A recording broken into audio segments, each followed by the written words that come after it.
The Duct Sizing Calculator, velocity pressure, determines the required duct dimensions based on your airflow and velocity requirements. Let's look at the input fields.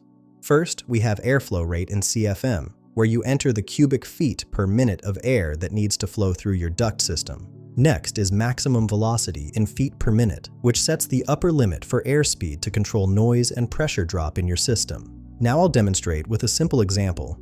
I'm entering 10 CFM for the airflow rate and 10 feet per minute for the maximum velocity. After clicking Calculate Duct Size, we get our results. The required duct area is 1,000 square feet, which makes sense. 10 CFM divided by 10 feet per minute equals 1 square foot.